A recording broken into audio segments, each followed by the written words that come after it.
बिस्मिल्लाहिर्रहमानिर्रहीम। अस्सलाम वालेकुम व्यूवर्स। उम्मीद आहे सब ठीक हूंदा। अल्लाह पाक असां सभिनी खे पंहिंजे ज़मान में रखे, आमीन। त व्यूवर्स, अॼु वरी मां सिंधी में व्लॉग ठाहे रही आहियां। उम्मीद आहे तव्हांखे पसंदि ईंदो। अगरि व्लॉग सही लॻे, सुठो लॻे त लाइक ज़रूरु कजो।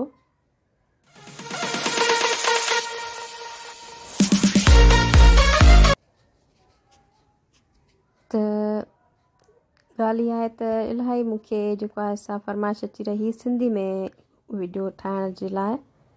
त मां जेको आहे मां शुरू खां उर्दू में ई वीडियोस रखिया आहिनि, छो जो उर्दू जेके मुंहिंजा व्यूवर्स आहिनि, सब्सक्राइबर वधीक आहिनि इंडिया खां, बांग्लादेश ऐं पाकिस्तान खां। त सिंधी मूंखे न आहे ख़बर त केतिरा मुंहिंजा सिंधी सब्सक्राइबर या व्यूवर आहिनि। त इन हिसाब सां पोइ मां उर्दू में ई ठाहींदी आहियां। त हाणे वरी जेको आहे मां सोचियो आहे त अगरि मूंखे एॾी फरमाइश अची रहियूं आहिनि, मूंखे इलाही मतिलबु कॉमेंट अची रहिया त सिंधी में ठाहियो। त पोइ वरी मूं इहो फ़ैसिलो कयो त सिंधी में भला ठाहियूं। त अगरि तव्हांखे व्लॉग सुठा लॻनि त पोइ कमेंट में ज़रूरु ॿुधाइजो। त हीअ असां मार्केट वियासीं, हुनजा कुझु क्लिप्स आहिनि। हुन खां पोइ वरी असीं वियासीं वैक्सीनेशन कराईसीं नियाज़ स्टेडियम वारी साइड।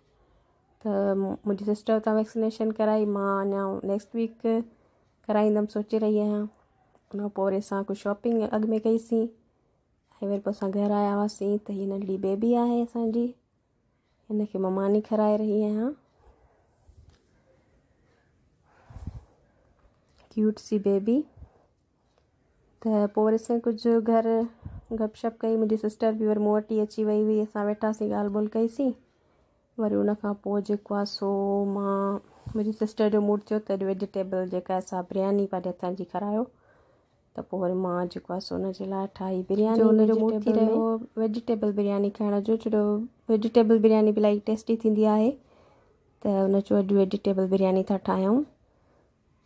त मां मटर ऐं आलू टमाटर वग़ैरह विझी हिकु ज़बरदस्त क़िस्म जी बिरयानी, माशाल्लाह एॾी टेस्टी मज़ेदार परफेक्ट बिरयानी ठही आलू में।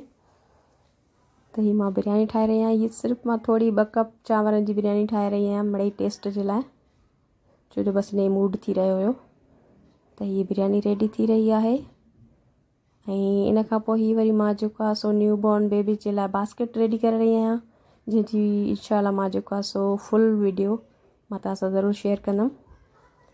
फ़िलहालु मां थोरा सा क्लिप शेयर करे रही आहियां। त हीअ हिकु ख़ूबसूरत सी मां जेका आहे बास्केट रेडी करे रही आहियां। त हिन में इन जी फ़ोटोग्राफी वग़ैरह में जेको आहे सो यूज़ थींदी। त अञा मां हिनखे कुझु ठाहे रही आहियां, जॾहिं कंप्लीट थी वेंदी त मां ज़रूरु वीडियो तव्हां सां जेको आहे सो शेयर कंदमि। ऐं हिन खां अलावा हीअ आहे कोकोनट वाटर। त हीअ असां हुतां वरितो। त हिन में मुंहिंजी सिस्टर ॾिसी रही आहे त हिन में मतिलबु कहिड़ा इंग्रीडियंट्स आहिनि या छा, सॼो हिन ते पढ़ी रही आहे।